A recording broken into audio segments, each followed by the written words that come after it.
Cet épisode se nomme Révélation 11, Anonymous, Cicada 3301 et l'opération Q. Est-ce que vous vous rappelez d'Anonymous? Sentez-vous libre de m'interrompre quand vous voulez pour compléter, etc. Juste, je vous rappelle, regardez juste ici, Thierry, mets le plan écran, s'il te plaît. Vous voyez la taille de la barre qui défile là? Ça défile longtemps. Donc voilà, je le dis comme ça, voilà, au cas où. Alors, vous vous rappelez d'Anonymous? Anonymous est un collectif et un mouvement international décentralisé d'activistes et de hacktivistes, principalement connus pour les diverses cyberattaques contre plusieurs gouvernements, institutions et agences gouvernementales, entreprises et l'église de Scientologie.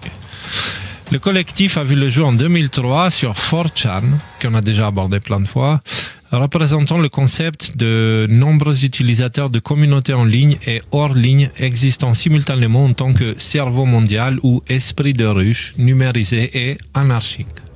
Ça vous dit quelque chose tout ça, les gars? Ah bah oui, ça parle. Ok. La philosophie des Anonymous repose sur l'idée de la liberté d'expression, la transparence et la lutte contre la censure et l'oppression. Ce collectif de hackers et d'activistes en ligne, sans structure hiérarchique ni leader identifié, défend le droit à l'information libre et dénonce les abus de pouvoir, qu'ils soient commis par les gouvernements, les entreprises ou autres institutions. Et on parle ici des vrais Anonymous, pas les caricatures qui les ont remplacés à travers le temps. Okay? Ceux qui ont commencé cette idée-là. Alors, les Anonymous sont également connus pour leur approche de l'action directe, souvent sous forme de cyberattaque ou de fuite de données, visant à sensibiliser l'opinion publique, de promouvoir la justice sociale. Leur devise, nous sommes Anonymous, nous sommes légion, nous ne pardonnons pas, n'oublions pas, redoutez-nous, incarne leur esprit collectif et résolu. Anonymous, le nom d'ailleurs qui vient, est-ce que ça j'ai appris en préparant l'émission, le nom Anonymous ne devrait pas exister. Parce qu'en réalité, sur 4chan, quand tu mets un nom, ok, enfin, quand tu ne mets pas de nom et tu publies juste un message, l'identifiant par défaut, c'est Anonymous. Et c'est la même chose pour tout le monde. Et c'est à partir de ça que leur nom est sorti. Parce que les gens de l'extérieur, ils voyaient les posts de ces personnes, ils disaient « Ah, c'est Anonymous ». Mais Anonymous, ça veut juste dire anonyme, en fait. En gros, voilà. Alors, cela dit, ce concept portait en lui-même un défaut mortel. N'importe qui pouvait se clamer d'Anonymous et faire n'importe quoi au nom du mouvement. En réalité, il n'y a jamais eu de mouvement et le nom Anonymous venait simplement de l'identifiant 4chan du collectif qui s'appelait Anonymous parce que les messages étaient publiés anonymement. Rien de plus, rien de moins. Le groupe était anarchique et décentralisé afin de ne pas pouvoir être attaqué. Dès qu'un mouvement avec un nom existe, il devient infiltrable et attaquable et les personnes derrière le collectif l'ont compris à leur plus grand regret. Cela les a obligés à disparaître temporairement, laissant le nom Anonymous à des caricatures ou autres opérations Mitra-Attack Framework Disarm. Mais un jour, un matin de janvier en 2012, c'était le Cantidi 15 niveau Z, officiellement dénommé Jour du Lapin, qui est le 105e jour du calendrier républicain qui tombait généralement le 4e jour du mois de janvier dans le calendrier grégorien. C'est quoi, Quintidi 15 niveaux là? C'est comme ça qu'on appelle ce jour-là, selon le calendrier républicain de l'époque, et c'était un jour qui tombait en 4 janvier, et qui était le jour du lapin. Là. Donc, le jour du lapin. Okay. Ce jour du lapin, il y a quelque chose qui s'est passé. Maintenant, on va parler.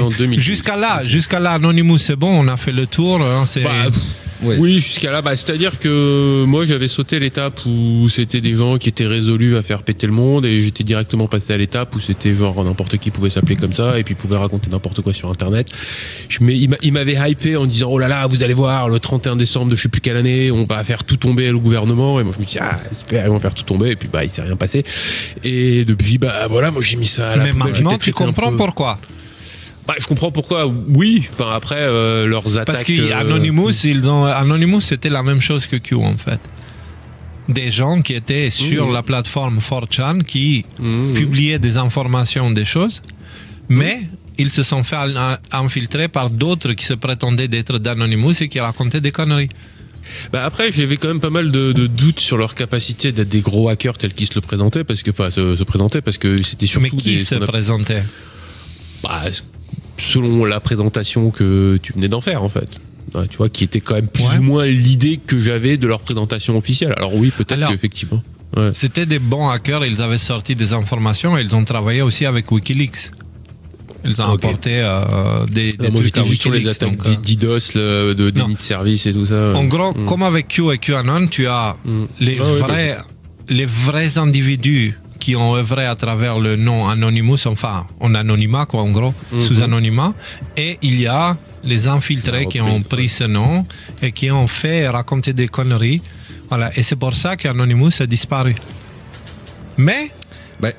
Oui, Nico. Mais d'ailleurs, il y a un détail important peut-être à préciser pour ceux qui ne savent pas. Vous savez, les masques qu'ils utilisent, les Anonymous, qui est un peu symbolique de leur existence, et il est tiré du film V for Vendetta, qui est d'ailleurs justement aborde exactement les sujets sur lesquels les Anonymous cherchaient à œuvrer à la base.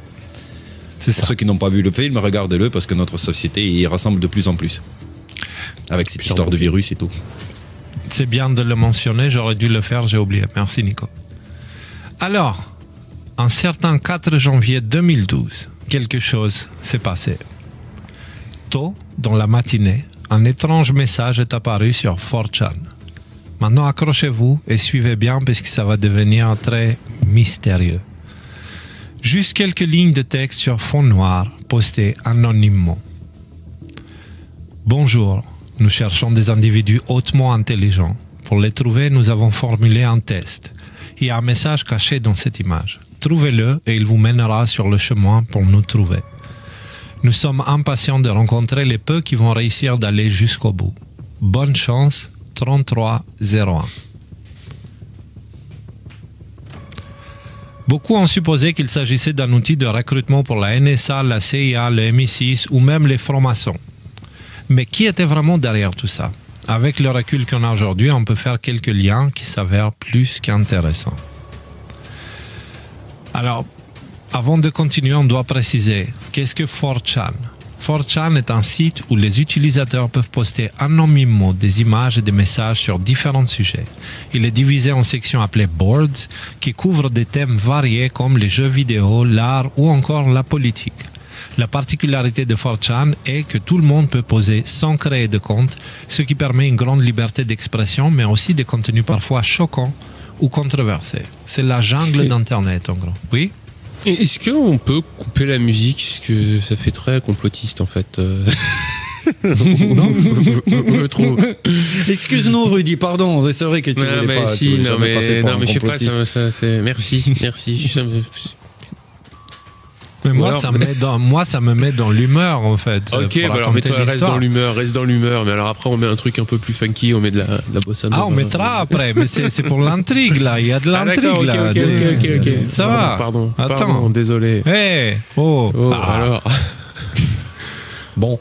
Alors, on a ce message qui a apparu, qui disait qu'ils cherchent des individus hautement intelligents et qu'ils avaient formulé un test. La solution de l'énigme n'était pas visuelle. Il s'agissait d'un simple texte. Lorsqu'une image est ouverte dans un éditeur de texte, elle ressemble à une chaîne de caractères et de symboles sans queue ni tête. Mais pour un ordinateur, ces symboles ont un sens. Il s'agit d'un format binaire représentant l'emplacement des pixels, les informations sur les couleurs, les métadonnées et toutes sortes d'autres choses. Lorsque l'image 3301 a été ouverte dans un éditeur de texte, une chaîne de caractères est apparue à la fin du fichier. En raison de la répétition des caractères et du nom Tiberius Claudius César, les plus curieux ont rapidement et correctement deviné que le message était codé avec un codage César. Le codage César fonctionne en décalant les lettres de l'alphabet d'un nombre fixe de place vers le bas ou vers le haut en choisissant une valeur de décalage. Vous avez compris l'idée, non? C'est en gros, par exemple, c'est par exemple x plus 3, si à la place d'utiliser le A, tu utilises B, C, D, E, par exemple. Voilà. À la place de Plus 3, c'est D. Plus Bon, 3, ça va ok. être D. Ouais, Ça, c'est c'est D, D. merci. Merci. Voilà. C'est pour ça qu'ils t'ont pas Heureusement. recruté, du coup, t'es tombé chez nous. C'est ça, hein Voilà, c'est pour ça que j'ai fini chez vous, parce que moi, j'ai pas réussi le test. Donc, si vous n'avez pas compris, ce message, cette image JPEG, si vous la preniez, vous la mettez dans un éditeur de texte, il y avait tout un texte bordélique et tout au fond, il y avait cette phrase qui était écrite Tiberius Claudius César, qui leur a permis de comprendre que le reste du texte était chiffré avec un codage César. Okay? Cette façon de chiffrer les messages est facile à déchiffrer avec des méthodes modernes et n'est pas considérée comme sécurisée, mais il a une importance historique et est souvent utilisé comme une introduction de base à la cryptographie. C'est ce qui s'est passé avec la première énigme. Lorsque le message a été décodé, lorsque le message a été décodé avec un décalage de 4 places. Le résultat était une URL qui s'est avérée être une autre image. C'est l'image suivante. L'image dit « Oups, il n'y a que des leurres par ici. On dirait que vous ne pouvez pas deviner comment faire passer le message. » Pour extraire le véritable message caché dans la seconde image, les participants ont utilisé un programme appelé Outguess, qui permet de trouver des informations cachées dans les images, un processus appelé sténographie. Stéganographie, pardon. Pendant toute cette chasse au trésor complexe, Outguess allait devenir un outil préféré de Cicada 3301.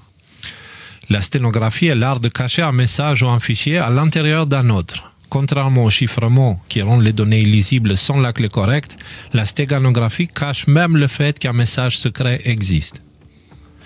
Lorsque l'image du canard a été traitée avec Outguess, elle a révélé une URL et un livre-code. Un livre-code est un type de cryptage dans lequel la clé pour déchiffrer le code est un texte spécifique, tel qu'un livre ou un article.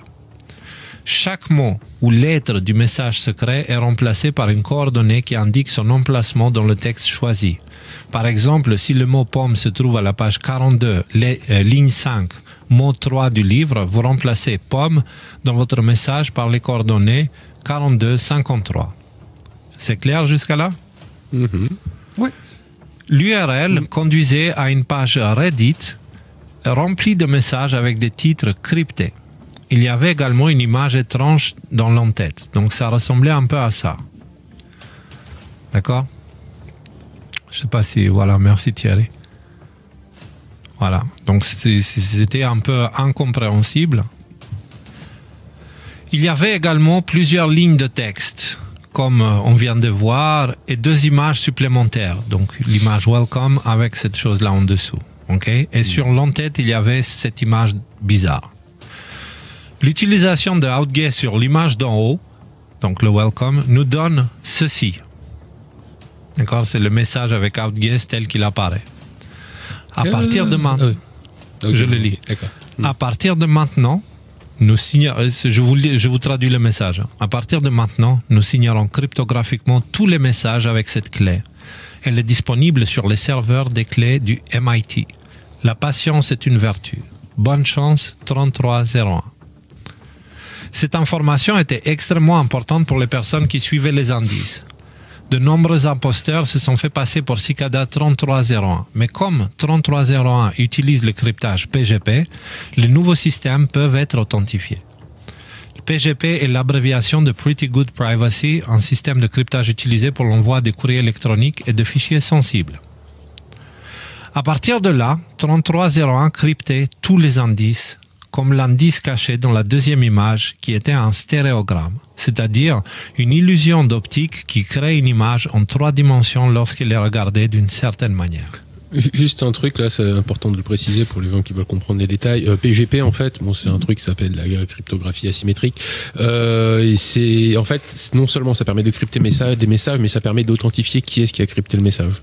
C'est-à-dire que tu peux être sûr que si ce message, tu arrives à le décoder avec cette clé-là, que la personne qui utilise cette clé comme une clé publique est en fait l'auteur du message. Donc ça permet de faire du chiffrage, déchiffrage, mais aussi de l'authentification. Donc voilà, c'est un petit peu ça qu'il essayait de raconter dans son histoire. Parfait. Du coup, ça complète l'explication. Merci beaucoup, Rodi. Donc, pourquoi, à votre avis, Cicada faisait ça? savoir qui est quoi, qui partage quoi, qui dit quoi. Bah, comme tu le disais tout à l'heure, il y a plein de gens qui se faisaient passer pour Cicada, donc du coup de cette manière-là, tu arrives à savoir. Bah, c'est un petit peu comme avec Q, quoi, en fait, le fait que. Ou Anonymous, du coup. Bah, Anonymous, justement, ils n'avaient pas ça, et c'était ça tout leur problème. Non? Ouais. Pourquoi on parle justement, c'est ce que je dis, c'est qu'avec Cicada, des leçons ont été apprises. Voilà. Bon, on verra plus tard. Ce stéréogramme ressemblait un peu au Saint Graal. Si vous regardez l'image, il faut le regarder en mettant les yeux près et regarder dans le vide et tu as une image qui apparaît. C'est une façon très bizarre. Ce stéréogramme ressemblait un peu au Saint Graal. Et cette image contenait également un message secret une fois passé dans Outguess, le logiciel qu'on a mentionné au-dessus. Donc, voici l'image de Outguess. La clé a toujours été sous vos yeux. Ce n'est pas la quête du Saint Graal. Arrêtez de rendre les choses plus difficiles qu'elles ne le sont. Bonne chance 3301. La clé qui était sous les yeux de tous était le texte avec des symboles étranges sur le titre du post Reddit qu'on a vu au-dessus. Vous le voyez ici, dans la vidéo, c'est tout en haut. Voilà. Rappelez-vous, le subreddit était rempli de messages avec des titres cryptés. Il a été déterminé qu'ils étaient codés avec un code de Vigenère, qui est une autre technique de cryptage par déplacement de lettres. Texte codé en Vigenère, le texte a besoin d'une clé. La chaîne de lettres créée à partir des nombres mayas était cette clé. Le texte décodé provenait de Thomas Bulfinch. Vous avez compris? Ok. Il s'agit d'un ouvrage classique basé sur le récit. Texte bigénaire, puisque, alors, de mémoire, il y a un bouquin qui s'appelle L'histoire des codes secrets, qui est un très bon bouquin pour expliquer ça.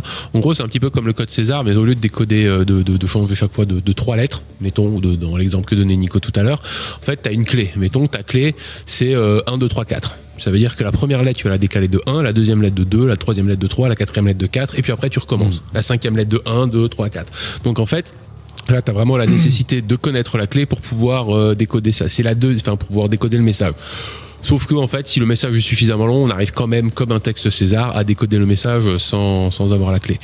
Donc, voilà, petit détail, puisqu'on parle de crypto. Ouais, j'aime bien, merci. C'est vrai que je trouve ça intéressant comme sujet, ça. Attends, ce n'est que le début de l'histoire. L'humanité est perdue dans le noir.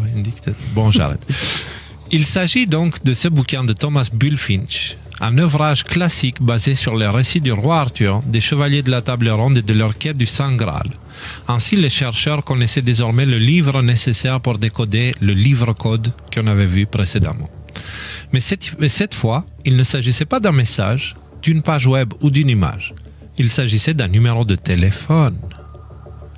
Le numéro de téléphone était le 214 390 96 08. Alors, c'est quoi qu'ils ont décodé avec le livre? Parce que pour le coup, là, j'ai perdu le coup. Donc, ils avaient l'image. C'est là. Un livre code. Là, donc, lorsque l'image du canard a été traitée avec Outguess, elle a révélé un URL et un livre code. Ok, d'accord. Donc, tout un texte avec où il te fallait un livre pour le déchiffrer. Ok, d'accord. Et donc, pour trouver le livre, on a fait tout ça pour arriver à ce livre-là. Ok. Et une fois déchiffré le code avec ce livre-là, on sortait un numéro de téléphone. Ok. Lorsque le livre chiffré a révélé un numéro de téléphone à Austin, au Texas, les décrypteurs ont pensé qu'ils allaient enfin découvrir qui se cachait derrière Cicada 3301. Ceux qui avaient appelé ce numéro de téléphone tombaient sur un message vocal. Oui, Nico? Non, mais je dis on va découvrir qui c'est qui était derrière. Mais à mon avis, c'est pas si simple. Non, écoutons, c'est en anglais. C'est le message original.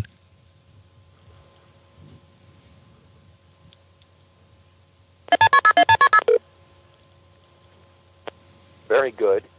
You have done well. There are 3 prime numbers associated with the original. Donc, je vous traduis en même temps, ok?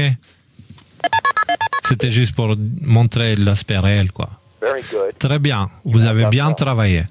3 nombres premiers sont associés à l'image finale originale des JPEG 3301 et l'un d'entre eux. Vous devrez trouver les deux autres, multiplier ces trois nombres ensemble et ajouter un .com à la fin pour trouver l'étape suivante. Bonne chance. Au revoir. Ok? J'ai pu trouver le message original. C'est ce que ceux qui faisaient la quête avaient entendu. Mais comme beaucoup d'énigmes de Cicada 3301, la réponse était cachée à la vue de tous. Donc en gros, il te disait qu'à la toute première image, il y a 3 numéros. Un de ces 3 numéros, c'est le 3301 de la signature. C'est quoi les deux autres? Et une fois que tu as les 3, tu les multiplies et tu mets un .com à la fin. Mais comme beaucoup d'énigmes de Cicada 3301, la réponse était cachée à la vue de tous. L'image originale ressemble à un carré, mais les observateurs attentifs ont remarqué qu'il ne s'agissait pas d'un carré parfait. L'image mesurait en fait 509 pixels de large sur 503 pixels de haut. 509 et 503 sont des nombres premiers.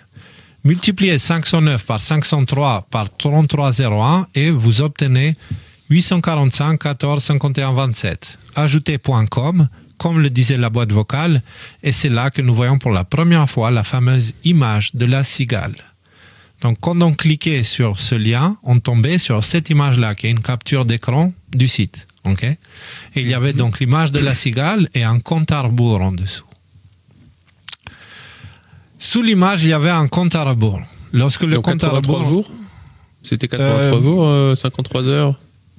Je ne sais pas, parce que ça n'a pas de sens, 83 jours, 53 heures, je ne sais pas ce que c'est en fait. Je ne sais pas comment ça s'est déroulé. C'est vrai que ça n'a pas de sens. Ouais. À moins que c'était mesuré en centièmes. 83 heures, tu sais, non, tout divisé en centièmes. 3 minutes, 3 secondes et 87. Plutôt ça, je dirais. Ouais. Sous l'image, il y avait un compte à rebours. Lorsque le compte à rebours est arrivé à 0, il a été remplacé par une liste de coordonnées. 14 lieux des 5 pays du monde entier avec une invitation à trouver le lieu le plus proche de chez vous.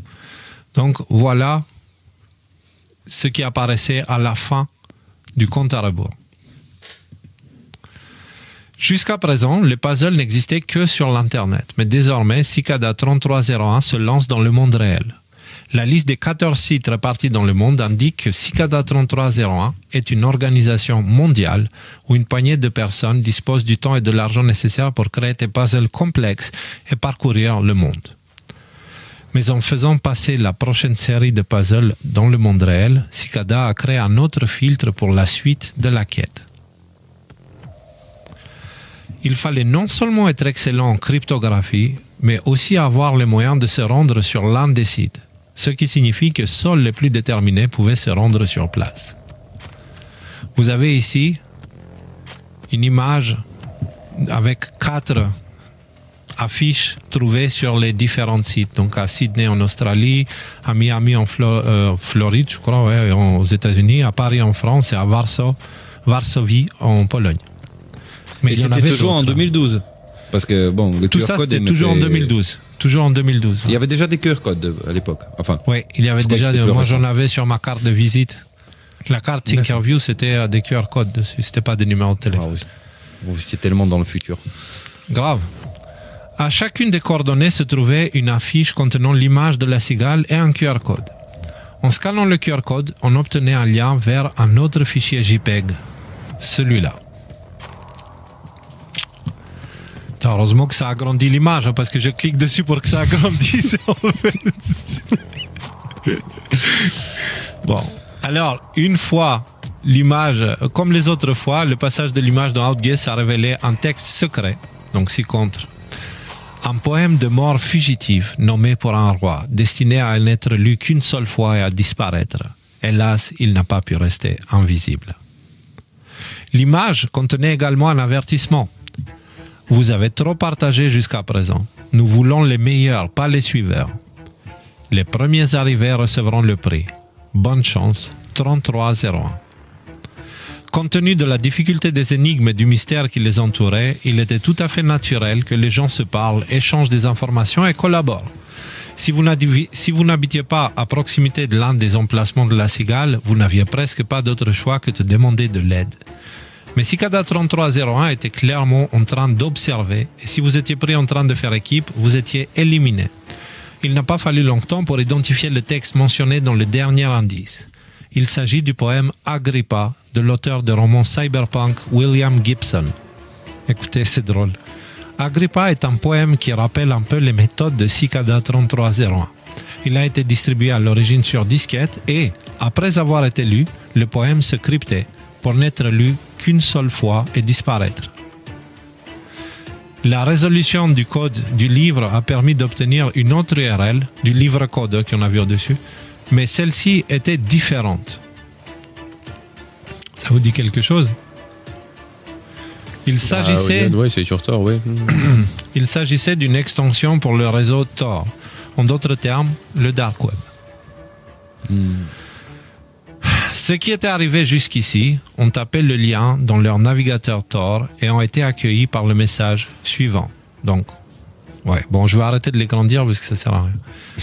Voici le message en français. Félicitations. Veuillez créer une nouvelle adresse électronique avec un service web public et gratuit, un service que vous n'avez jamais utilisé auparavant, et saisissez-la ci-dessous. Nous vous recommandons de le faire tout en continuant à utiliser Tor pour l'anonymat. Nous vous enverrons un numéro par email dans les prochains jours, dans l'ordre dans lequel vous êtes arrivé sur cette page. Une fois que vous l'avez reçu, revenez sur cette page et ajoutez une barre oblique, puis le numéro que vous avez reçu à cette URL. Cicada 3301. C'était la première fois que Cicada communiquait directement avec les gens. Très peu d'entre eux ont été retenus. Mais ceux qui l'ont été ont reçu un courrier quelques jours plus tard. Bon, j'arrête avec ça. Ce message ne sera affiché qu'une seule fois. Voici un message qui a été crypté avec RSA. Le message crypté est un nombre.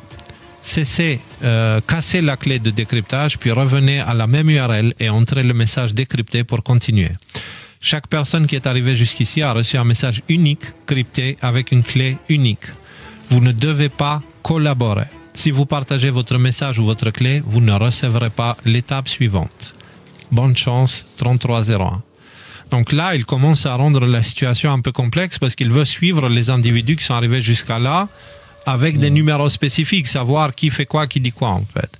Chaque participant s'est en vue attribuer un numéro unique. La Cicada 3301 était en mesure de savoir qui partageait des informations. Si vous étiez pris, vous étiez éliminé. Et voici le message que vous recevez si vous aviez participé et partagé trop d'informations. Bonjour, vous avez partagé vos informations en ligne. Vous êtes maintenant exclu de ce jeu. Même si vous craquez la clé qui vous a été donnée, cela n'a pas d'importance car vous avez démontré qu'on ne peut pas vous faire confiance pour suivre des instructions simples de toute façon. Merci d'avoir participé jusqu'à présent. Au revoir, 3301. Jusqu'à là, c'est bon? Mais ceux qui ont réussi à résoudre l'énigme et à la résoudre seuls ont reçu un courrier électronique. L'email contenait le texte suivant ainsi qu'un morceau de musique. Le texte disait « Cette chanson est votre propre chemin. Un autre arrêt sur la route de l'illumination.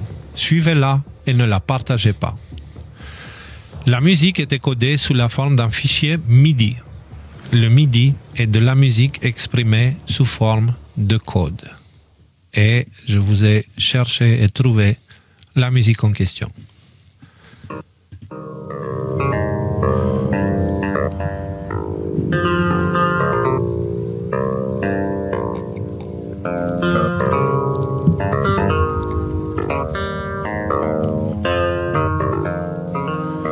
Il s'est avéré qu'il y avait deux pistes qui fournissaient deux messages différents. Chaque message comportait moins de 26 combinaisons de hauteur et de temps, ce qui laissait supposer que chaque combinaison pouvait représenter une lettre. La musique a été décodée en un cryptogramme qui a pu être déchiffré. Le message que vous trouviez. Très bien, vous avez fait preuve d'un grand dévouement pour arriver jusqu'ici. Pour atteindre l'illumination, créez une clé GPG pour votre adresse email et téléchargez-la sur les serveurs de clés du MIT. Ensuite, cryptez la liste des mots suivants en utilisant la clé publique Cicada 3301. Signez-la avec votre clé, envoyez le texte chiffré ASCII armé à l'adresse armé à l'adresse Gmail où vous avez reçu vos numéros. Tous les destinataires de cet email ont également reçu un ensemble de 50 mots uniques. Ces mots devaient être cryptés et renvoyés par courrier. On ne sait pas ce qui s'est passé ensuite, mais environ un mois plus tard, l'image sur le subreddit a changé. Bonjour, nous avons trouvé les personnes que nous cherchions. Ainsi, notre voyage d'un mois se termine pour l'instant. Merci pour votre dévouement et vos efforts. Si vous n'avez pas pu terminer le test ou si vous n'avez pas reçu d'email, ne désespérez pas. Il y aura d'autres occasions comme celle-ci. Merci à tous. 3301. Puis, plus rien. Cicada Il y a quand même un post-scriptum là sur l'image de gauche là, avec une longue chaîne de chiffres. C'est le code en fait. C'est pour le chiffrage, la clé publique ou je sais pas quoi. Ouais. Bon, ok. Puis plus rien. Cicada est restée silencieuse pendant 1 an. Mais le 5 janvier 2013, une nouvelle image a été postée sur 4chan et la quête mystérieuse était relancée pour une nouvelle récolte d'humains hautement intelligents. Cela a continué les autres années et d'autres récoltes ont eu lieu, mais tout s'est arrêté soudainement en 2017, puis plus rien depuis. Il n'y a plus rien eu de Cicada depuis début 2017. Alors, qui était Cicada 3301 ? Il y a eu beaucoup de spéculations, mais une des personnes qui avait été sélectionnée avait fini par laisser fuiter le message suivant, dans lequel Cicada 3301 révèle son identité. Voici le message et voici la traduction. Écoutez bien, c'est intéressant. Ne partagez pas ces informations. Félicitations, votre test est terminé enfin. Nous espérons que vous avez apprécié les vacances de ces dernières semaines. Si vous décidez de nous rejoindre, vous serez désormais très occupé. Il y a 2 étapes finales, bien qu'il n'y ait pas de code caché, de message secret ou de chasse au trésor physique. La première d'entre elles n'est que l'honnêteté. Nous avons toujours été honnêtes avec vous et nous continuerons à l'être. Et nous attendons de vous que vous soyez honnêtes avec nous en retour. Vous vous êtes tous demandé qui nous sommes et nous allons donc vous le dire. Nous sommes un groupe international. Nous n'avons pas de nom, nous n'avons pas de symbole, nous n'avons pas de liste de membres. Nous n'avons pas de site web public et nous ne faisons pas de publicité. Nous sommes un groupe d'individus qui ont fait leurs preuves, tout comme vous l'avez fait en participant à ce concours de recrutement. Et nous sommes rassemblés par des convictions communes. Une lecture attentive des textes utilisés pour le concours aurait révélé certaines de ces convictions. La tyrannie et l'oppression sous toute forme doivent cesser. La censure est une erreur et la vie privée est un droit inaliénable. Nous ne sommes pas un groupe de hackers, nous ne sommes pas non plus un groupe de warriors. Nous ne nous livrons pas à des activités illégales, pas plus que nos membres. Si vous vous livrez à des activités illégales, nous vous demandons de cesser toute activité illégale ou de décliner votre adhésion dès maintenant. Si vous refusez, nous ne vous poserons pas de questions. Mais si vous nous mentez, nous le découvrirons. Vous vous demandez sans doute ce que nous faisons. Nous ressemblons beaucoup à un groupe de réflexion, un think tank, dans la mesure où nous nous concentrons principalement sur la recherche et le développement de techniques destinées à soutenir les idées que nous défendons, liberté, vie privée, sécurité. Vous avez sans doute entendu parler de quelques-uns de nos projets passés. Donc Anonymous, peut-être. Ils ont, au mot près, les mêmes valeurs que Anonymous. Ils décrivent exactement le processus des Anonymous d'origine, okay? Ceux qui n'avaient pas de nom et qu'on a appelé Anonymous parce que c'était écrit sur 4chan, tu vois. Et donc, tout pousse à croire que c'était les mêmes. Et c'était juste le groupe grandissait de plus en plus. Si vous décidez d'accepter de devenir membre, nous serons heureux de vous compter parmi nous pour nous aider dans nos futurs projets. Veuillez répondre aux questions suivantes et envoyer vos réponses cryptées à blablabla@gmail.com. Pensez-vous que tout être humain a droit au respect de sa vie privée et à l'anonymat et qu'il a le droit d'utiliser des outils qui l'aident à obtenir et à préserver sa vie privée? Argent liquide, cryptage fort, logiciel d'anonymat, etc. Pensez-vous que l'accès à l'information doit être libre?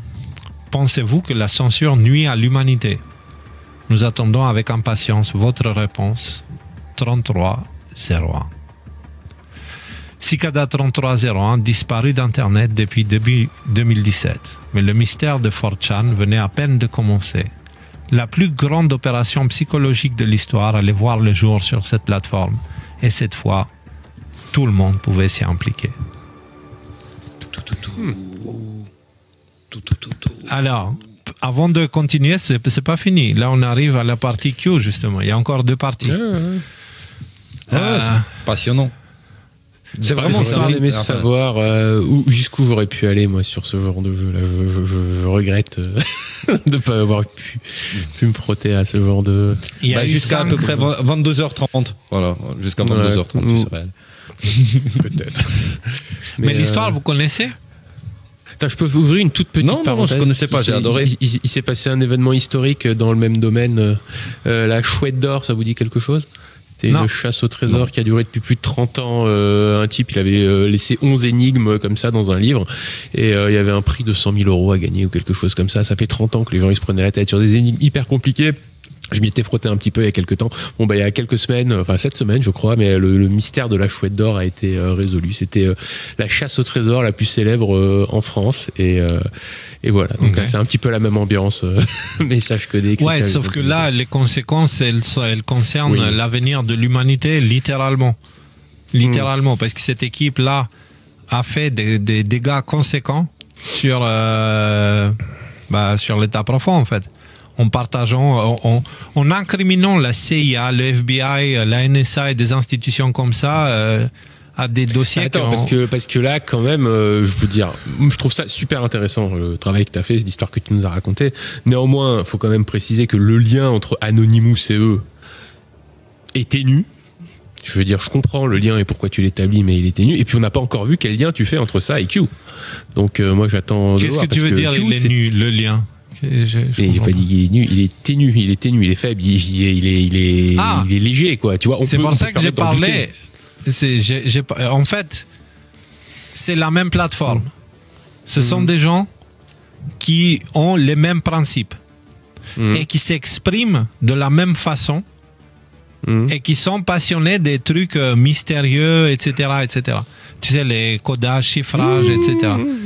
Qui ne sont pas forcément des hackers, mais qui sont des... ils ont une autre façon... et pour eux, le hacking, ça dépasse l'ordinateur. Ça va au-delà de... Ça va aussi dans la vraie vie, si tu veux. Si on prend en compte le piratage, l'aspect de piratage cognitif et tout ce qui a été mis en place depuis 2000, les années 2000, début 2000, donc quand les Anonymous sont apparus, on peut s'imaginer que Anonymous était la raison pour laquelle ils ont mis en place des programmes de piratage cognitif, tu sais, pour protéger les gens, tu sais, les dossiers CTIL, etc.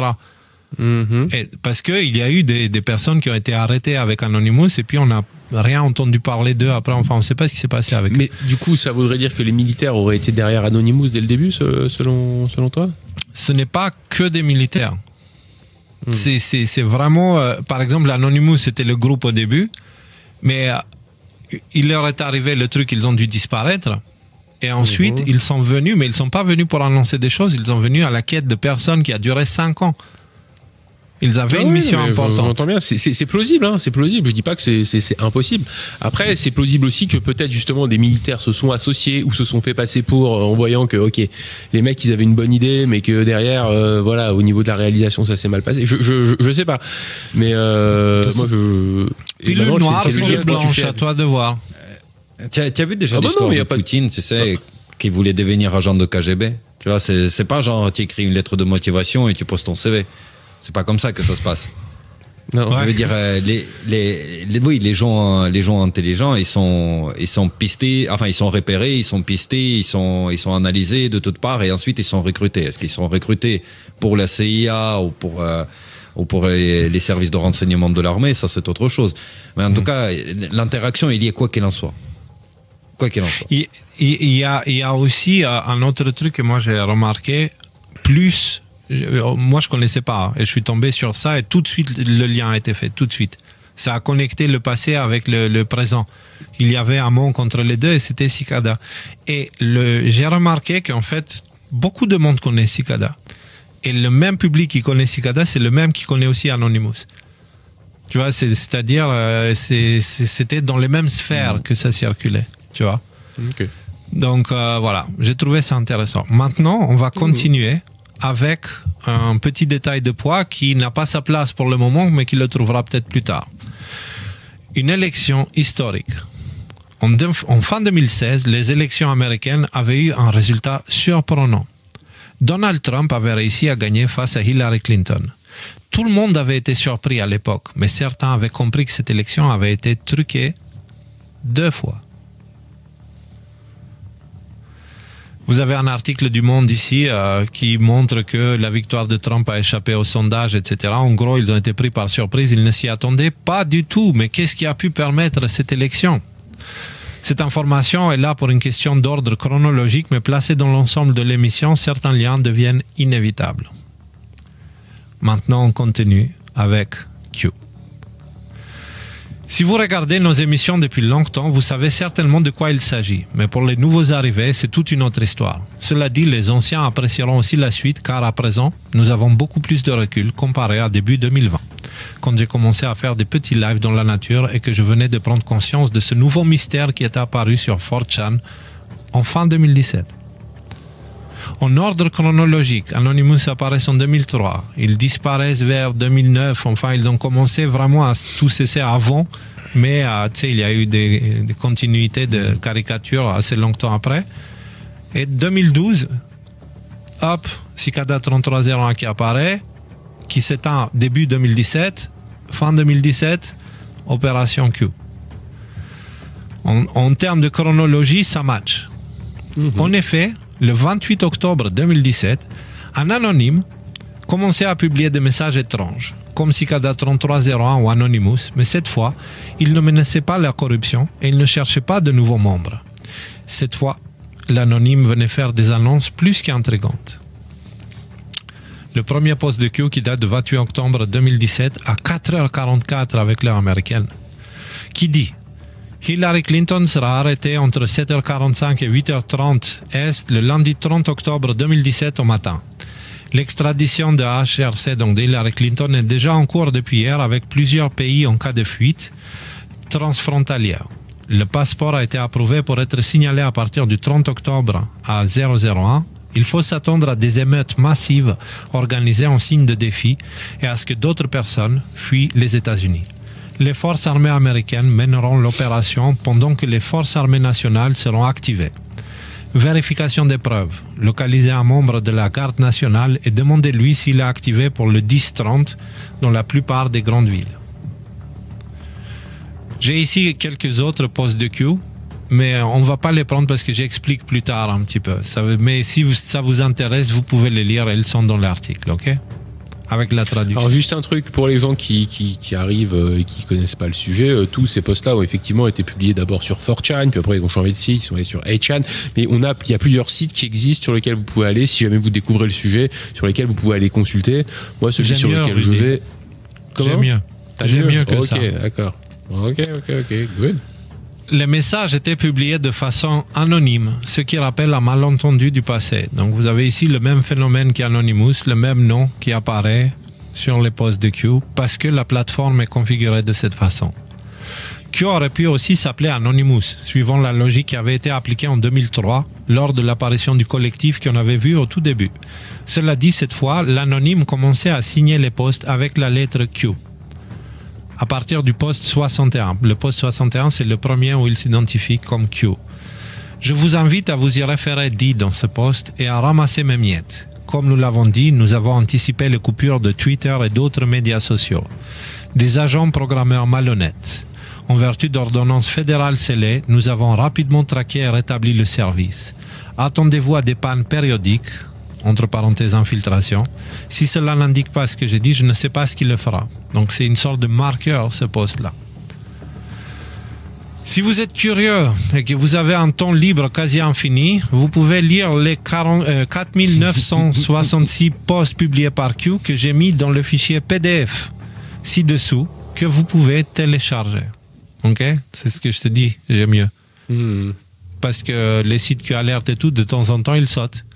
Mais ici, il y a le fichier PDF que vous pouvez télécharger soit en cliquant sur le bouton là, soit sur le bouton télécharger juste là. Ok? C'est mieux, Rudy, non? Bah, c'est mieux si on peut faire des recherches là-dessus. Je sais pas comment ça marche. Des fois, Ça, tu dois pouvoir le faire, c'est un PDF. Donc, c'est 300 pages, ça met du temps à se loader, c'est pas tout loadé en mémoire. Donc, à mon avis, c'est très bien parce que même Q nous dit qu'il faut garder les trucs offline et ne pas se contenter de trucs en ligne. Mais des fois, bref, les deux sont complémentaires. Mais oui, c'est alors, il y a des liens qui sont faits dans, si jamais, pour ce que dit Rudy, qui a raison, il y a des liens qui sont faits sur les posts, sur certains posts, quand vous cliquez dessus, ça vous amène sur qapps.app. Je crois. QAlert.app, ça, non? Voilà, ouais, c'est ça. Quelques jours avant les premiers posts de Q, le 6 octobre 2017, Donald Trump avait parlé... Attends, on est où là? Ah oui, attends. Certains spéculent, on vient au nom Q, pourquoi Q? Certains spéculent que le choix de la lettre Q fait référence à un niveau d'accréditation pour accéder à des renseignements classifiés par l'administration US basé sur le poste 48 de Q. Le fameux poste 48 qui dit « Qu'est-ce qu'une autorisation Q ?» À quel indice cela fait-il explicitement référence? Département de l'énergie? Qui détient les informations sur l'UA? L'indication Q signifie-t-elle que la personne travaille au département de l'énergie? Non. Cela signifie-t-il que la personne qui transmet ces informations bénéficie du niveau de sécurité le plus élevé au sein de tous les services? En quoi cela est-il pertinent? BO. La Russie doit être considérée comme un partenaire amical au titre de la section 123 de la loi sur l'énergie atomique de 1954. Après avoir accepté un nouvel accord de réduction des armes nucléaires et aidé les États-Unis contre l'Iran. Qui est l'ennemi? Qu'est-ce qui est continuellement... BO, c'est Barack Obama? Je pense, ouais. C'est signalé. Qu'est-ce qui est continuellement affirmé par tous les démocrates? La Russie est quoi? Qu'est-ce que la réinitialisation de la Russie a réellement apporté? L'autorisation / la voie à suivre pour conclure l'accord sur l'uranium 1? Pourquoi le Premier ministre canadien est-il si important? Ils n'ont jamais pensé qu'ils allaient perdre. Le calme avant la tempête. Quelques jours avant les premiers posts de Q, le 6 octobre 2017, Donald Trump avait parlé du calme avant la tempête, faisant un geste très particulier au tout début de la vidéo. Regardez bien, Donald Trump. Vous l'avez vu? Sa main, il fait... Regardez. Là. Elle dit c'est le calme avant la tempête. Les journalistes demandent c'est quoi la tempête? Et il ne dit pas.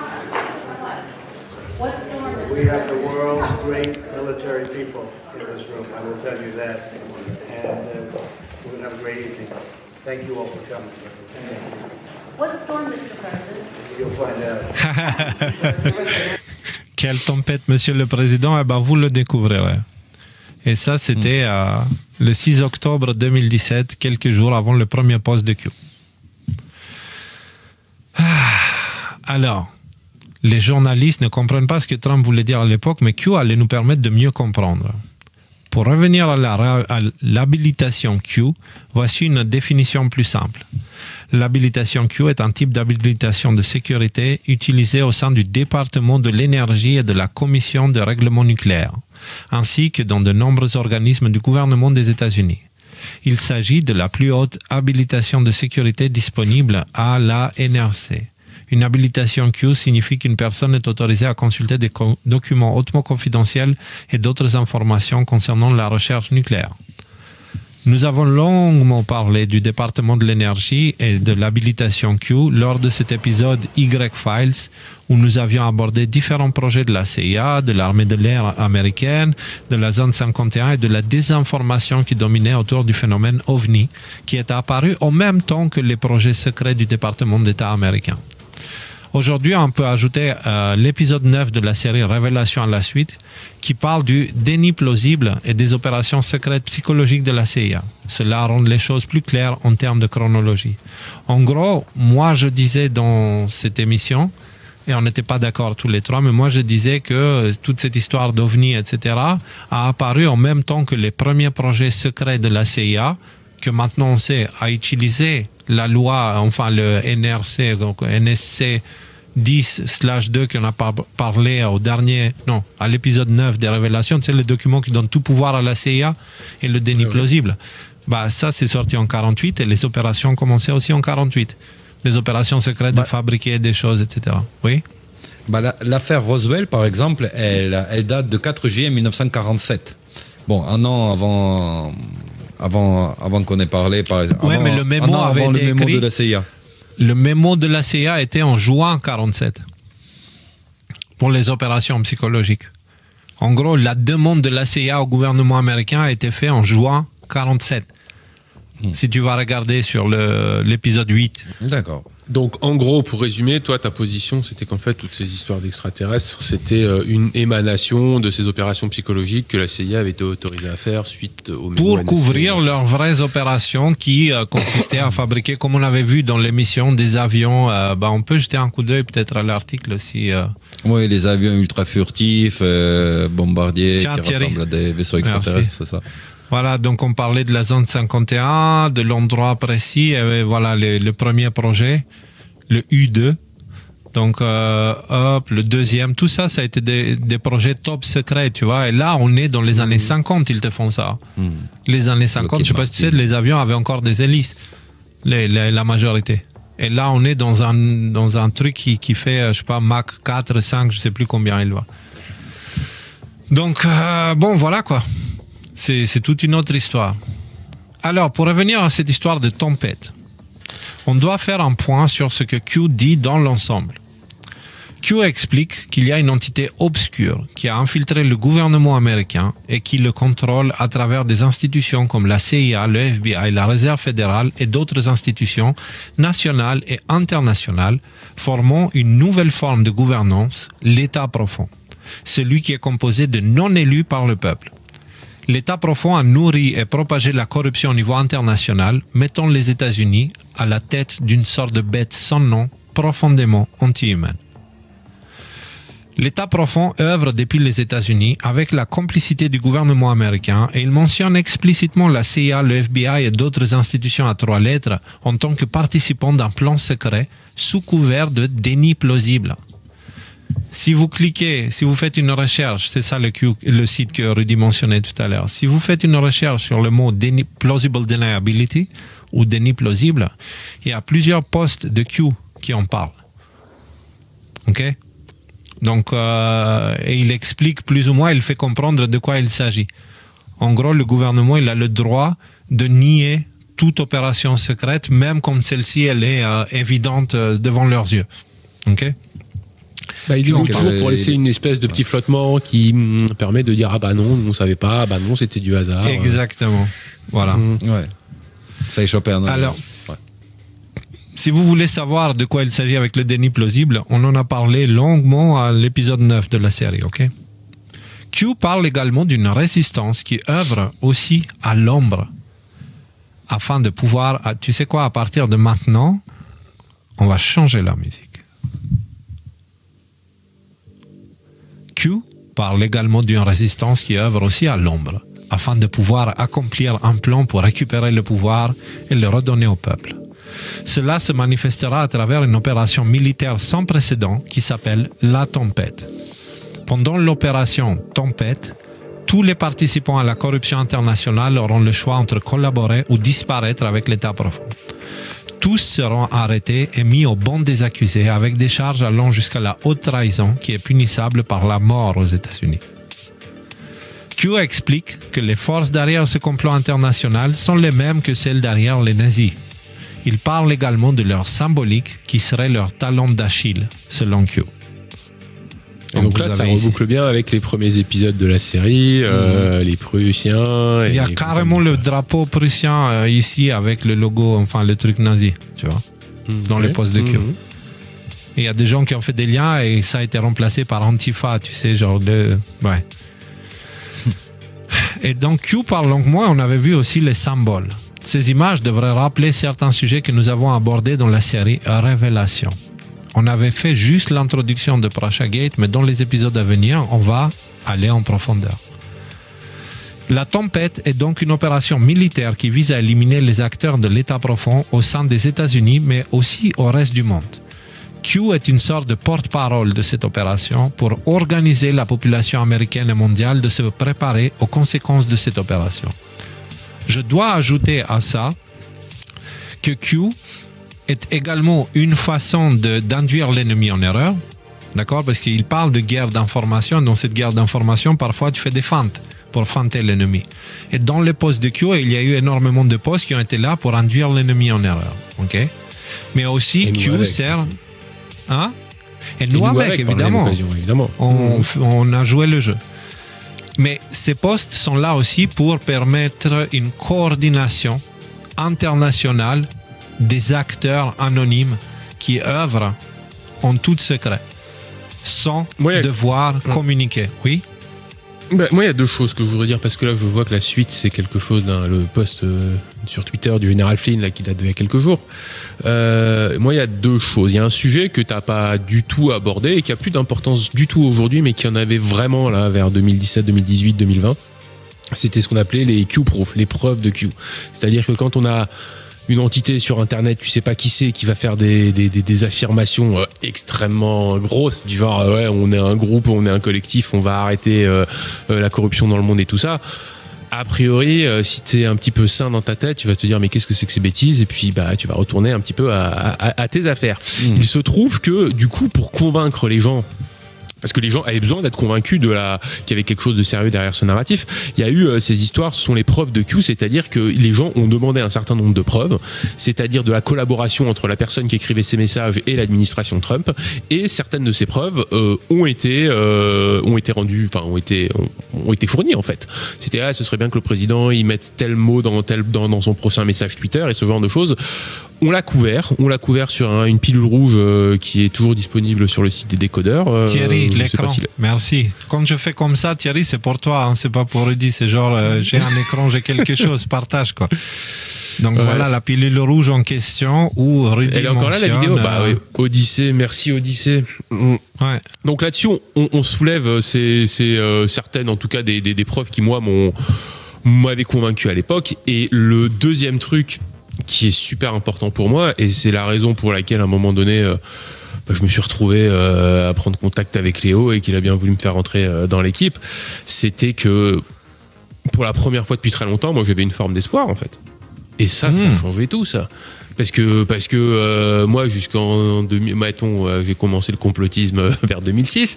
Entre 2006 et 2020, quand j'ai commencé à prendre connaissance de ce sujet, donc 2006-2020, ça fait 14 ans.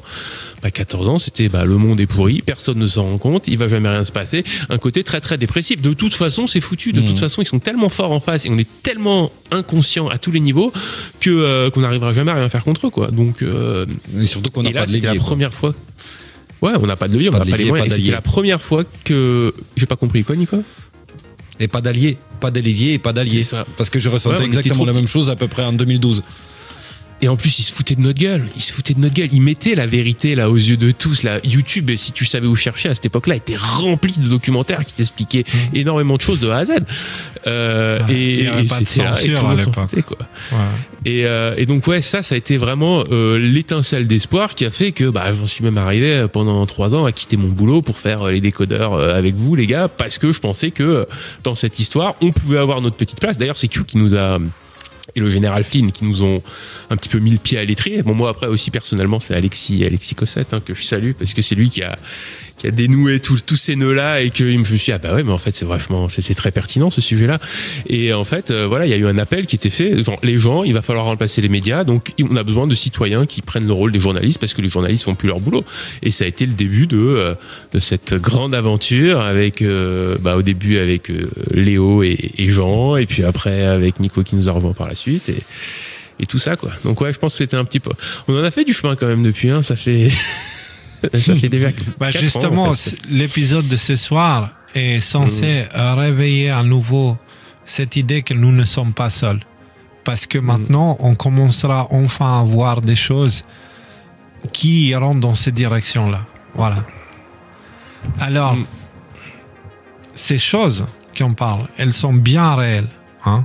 Et pour les mettre dans le contexte actuel, le 9 octobre 2024, et pendant que je préparais cette partie de l'émission, le général Flynn publie un post important dans le contexte chaotique dans lequel nous sommes. Okay, le général Flynn, pour ceux qui ne connaissent pas, c'est le conseiller à la sécurité nationale de Donald Trump avant qu'il se fasse arrêter pour des raisons qui sont révélées fausses. Flynn est impliqué d'une façon très conséquente à toute l'idée du plan, etc., etc. Comme Rudy a dit tout à l'heure. Il a été aussi chef des services secrets militaires sous Obama, ça veut dire qu'il a eu accès à de l'information de très très haut niveau, très très hautement classifiée, quoi. Alors, Rudy, je te laisse lire le post de Flynn, là, si tu arrives à bien le partager. Alors, donc, Mike Flynn qui nous dit sur Twitter, « Il est temps de vérifier le sens de l'humour des troupes. Avec les plaines de teutons... » Ouais. Je tiens à préciser que c'est une tribu indienne d'Amérique. Tribu indienne d'Amérique en feu.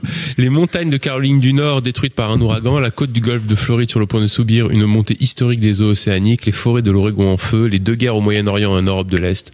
Une guerre de censure contre la liberté d'expression. Un prochain sommet des BRICS visant à éloigner le système économique mondial du dollar américain. Ainsi que de vraies et fausses pandémies déclarées. Ajoutez à cela des valeurs volées et des élections volées. Les mondialistes sont en train de mettre les bouchées doubles. Ne vous inquiétez pas, nous les avons là où nous le voulons. Et oui, la vraie tempête arrive. Donald Trump et les dizaines de millions d'Américains qui vont rendre l'Amérique great à nouveau. Bon sang de bonsoir, vous savez tous que j'ai raison. Ah ouais, ça m'a fait un petit pincement quand même quand je l'ai lu ce message. Ouais. Donc, si quelqu'un comme le général Flynn qui s'est déjà identifié à cette histoire de Q avec une fameuse vidéo où il était avec sa famille et ils ont signé par Where We Go One, We Go All, qui était aussi la signature de Q pendant une période. Voilà. Et le général Flynn aujourd'hui nous fait comprendre que tout ce qui est en train de se passer, bah, ça arrive parce que c'est l'opération. C'est ce qui va dans le sens de ce que dit Alexis aussi à propos de ce qui se passe, c'est en Israël, Moyen-Orient et tout. Là, par exemple, lui, il avait une réponse très différente, une analyse très différente sur ce qui s'est passé entre l'Iran et Israël. Et là, il dit qu'Israël sera probablement permis de détruire le stock nucléaire iranien, mais il n'y aura pas de réponse grave.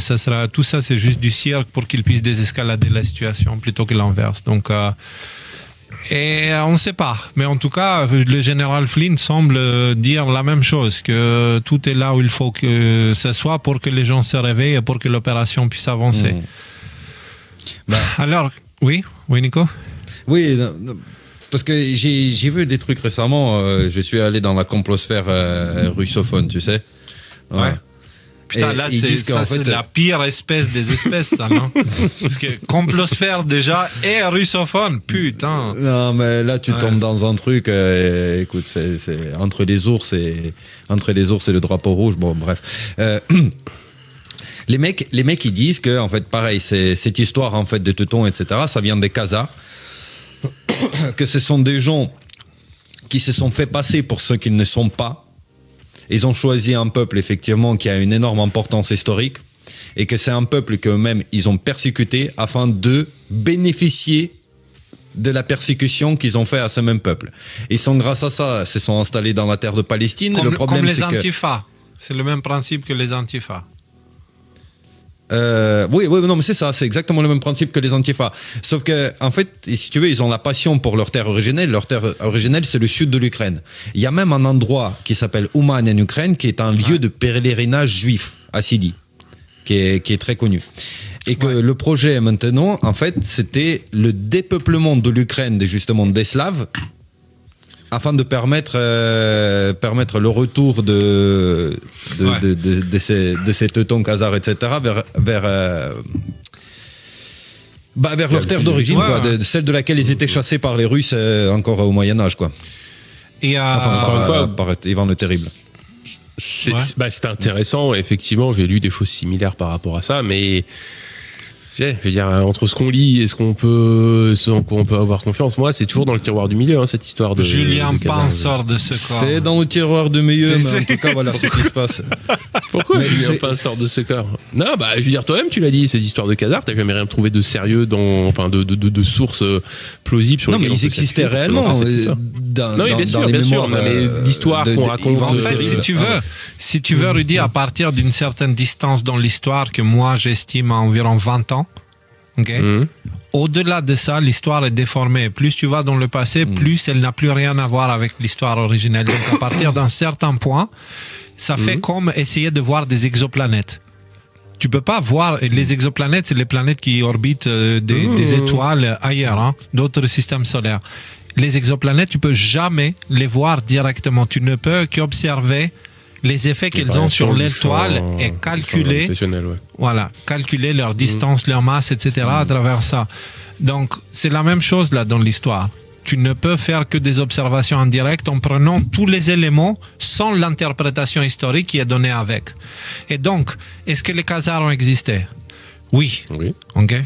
Est-ce que les Khazars ont été massivement convertis au judaïsme? Oui. Aussi, oui. Est-ce que les Khazars ont poursuivi les Juifs? Oui. Aussi.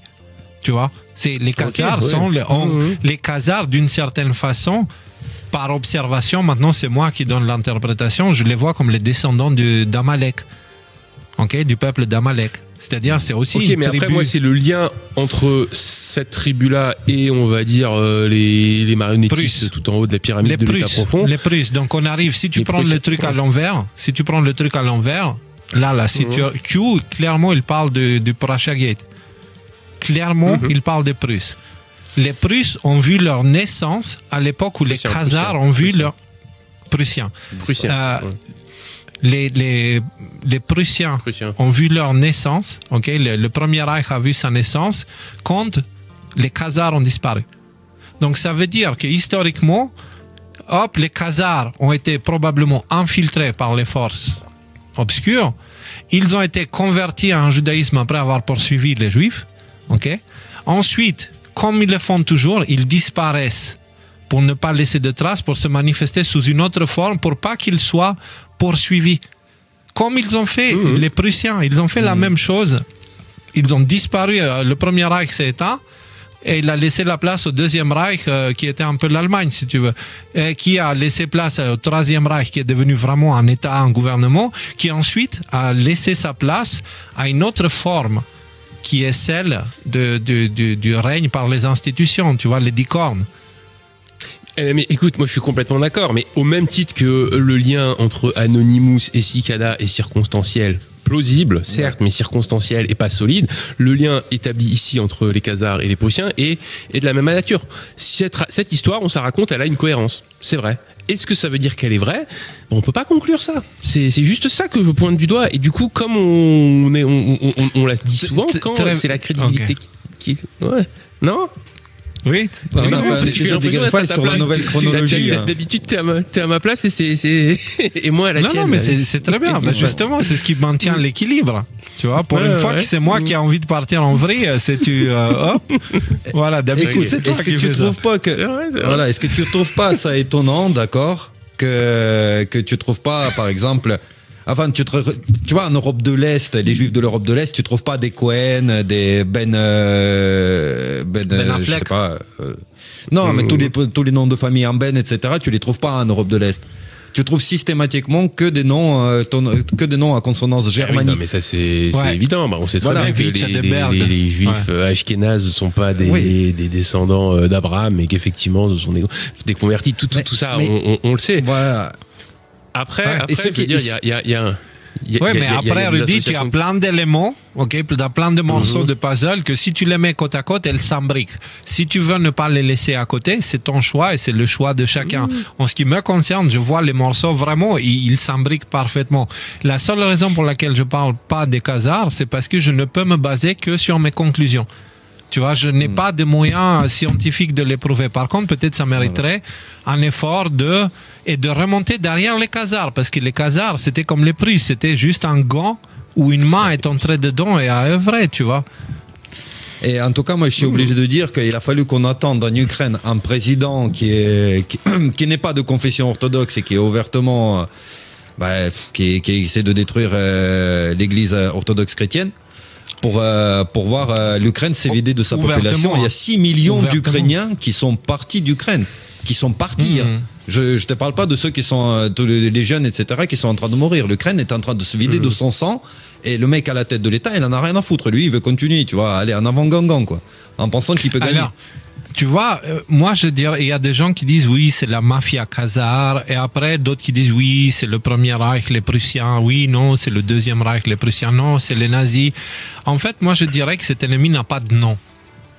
Et il trouve ses origines au premier ennemi d'un peuple libéré qui s'est manifesté lors de l'Exode, Amalek. Si vous regardez dans la Bible, cet esprit-là qui combat une humanité qui cherche à évoluer, mais qui le fait de façon non naturelle, a toujours existé, elle a toujours posé des problèmes. Elle a toujours infiltré, détourné, menti et tout ça, oui. Parce que là, je suis assez d'accord en fait, avec cette vision-là. Il n'y a même pas une nécessité d'une filiation par le sang et pour en arriver là. Mais effectivement, on a quand même ce feeling d'une espèce de force spirituelle anti-humaine qui se faufile à travers le temps. Vous avez vu le film? Comment il s'appelle ce film? Avec Denzel Washington. On n'a pas fini, les gars. L'article n'est pas fini. On peut aller en sérendipité si vous voulez. Ouais. Mais on n'a pas fini Révélation 11 et on n'a pas fini les nouvelles non plus. Je dis ça juste comme ça. Je termine sur mon histoire de film. Un film avec Denzel Washington où quand il y a une espèce d'entité, c'est l'esprit d'un serial killer qui se déplace d'une personne à l'autre par contact, en fait.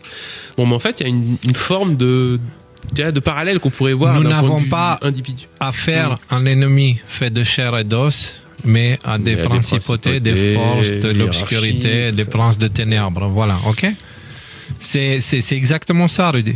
C'est pour ça que ce ne sont pas des humains, nos ennemis, ce sont des forces. Alors, on revient à l'article maintenant. Pardon les gars, mais on doit. Q précise que l'État profond fera tout ce qui est possible pour essayer de bloquer l'opération. Il parle de leur capacité de lancer des guerres, assassiner des gens, changer des lois, et il parle également de leur contrôle total sur les médias en évoquant l'opération Mockingbird.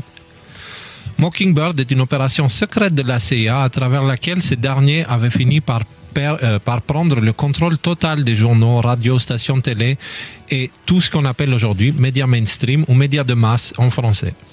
C'est ce qui explique la vidéo ci-dessous dans laquelle nous pouvons entendre la même chanson venant de la bouche d'un très grand nombre de perroquets, le fameux orchestre symphonique de perroquets intellectuels. Hop, écoutez bien.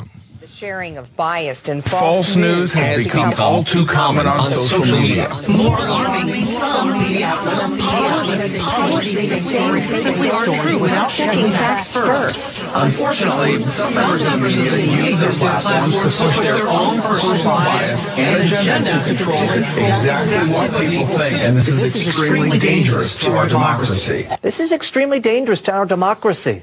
This is extremely dangerous to our democracy. This is extremely dangerous. Heureusement qu'on a le choix dans les médias.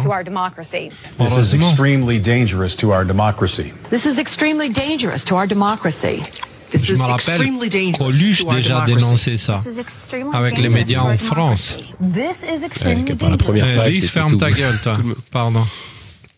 Tout le monde te dit la même chose parce que ces gens-là ne sont plus des journalistes, en fait. Ce sont littéralement des marionnettes. Il y a une main dans cette dame. Ah non, c'est pas la bonne image mentale, là, il faut pas ouais. Bref, il y a une main qui tire les ficelles, on va dire, plutôt. Voilà. Peut-être les deux, je ne sais pas. Ça va. Ok, on continue. Donc, vous avez témoigné le projet Mockingbird où les journalistes racontent la même histoire. Voilà, si vous regardez même les journaux écrits, vous verrez 99% du temps, ils ont tous la même source. AFP ou AP ou Reuters. C'est tout. Et c'est un copier-coller de la même chose. Q précise que la guerre d'information est bien réelle et il prévient des conséquents efforts de détourner les messages de Q dans un effort de décrédibiliser l'opération. Cela est devenu bien clair quand les médias de masse ont commencé à parler de QAnon, un soi-disant mouvement qui tenait des propos complotistes ridicules. QAnon vient de Q plus anonyme, qui était l'identifiant de la plupart des individus qui suivaient les posts de Q sur 4chan. Cela dit, cet identifiant, encore une fois, et celui qui est mis par défaut sur 4chan quand celui qui commente n'entre pas en identifiant différent. Ça n'existe pas un truc Anonymous, en vrai. C'est juste l'identifiant par défaut de 4chan.